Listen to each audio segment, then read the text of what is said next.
তো hello guys, সবাইকে good morning. তো আমি দেখো এখন কী কাজ করতেছি। কোনো জায়গায় ফাঁকাই পাই না, একটা পর একটা কাজ থাকেই। মানে ফাঁকা ইটু সিটু থাকে, মানে হাতের মধ্যে মাটি থাকে, তাই মোবাইলটা ধরতে পারি না। তো এখন দেখো আমি যে গোয়াল ঘর পরিষ্কার করতেছি।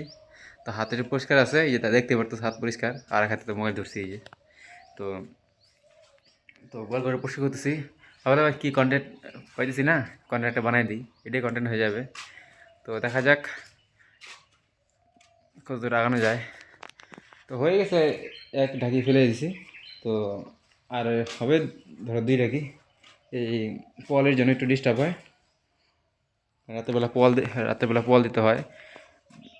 ঠান্ডা বুঝো না, খাওয়া দাওয়া নাই, সারাক্ষণ এই যে শুকনা পোয়াল, এই দেখো বাড়ির অবস্থা। তো এইভাবেই চলে যাচ্ছে দিন। তো এই গোবরটা ফেলানো হলে পরে খাওয়া দাওয়া করে যাবো খেতে। তারপরে ওই বস্তাগুলো দেখাইলাম যে ওই বস্তাগুলা নিতে লাগবে।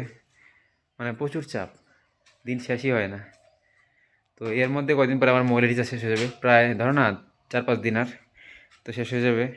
এই কয়দিন থেকে ভিডিও দিতে পারতেছি না, তাই রিচটা কমে যাবে দেখে আজকে একটু ছেড়ে দিলাম আর কি। যদি ভিডিওটা ভালো লাগে তো লাইক করে দিও আর শেয়ার করে দিও, আর কমেন্টে বললেও পরে কী নিয়ে ভিডিও বানাবো, মানে কোন কোন কন্টেন্ট নিয়ে আসবো সেটা কমেন্টে বললো। তো আমি চেষ্টা করবো সেটা আনার। আর এখন যেন টাটা বাইরে দেখা কিছু দেখা যায় না। এই দেখো আমাদের বাড়ির অবস্থা, সব নোংরা হয়ে আছে। তো এগুলো পরিষ্কার করতে লাগবে, আস্তে আস্তে চেষ্টা করব সব কিছু করার। তো এখন যেন সবাইকে টাটা, দেখা হচ্ছে পরে ভিডিওতে। এখন আজকেও আসতে পারে ভিডিও যদি সময় পাই, বা কালকেও আসতে পারে। লাইনে থাকো, পাশে থাকো। আর তোমাদের ভাইটাকে বা কারো দাদা হইতে পারি, কারো ভাইস্তা হইতে পারি, কারো নাতি হইতে পারি। কারণ ভিডিওতে আর একজন দেখে না, অনেক বয়স্ক লোকও দেখে।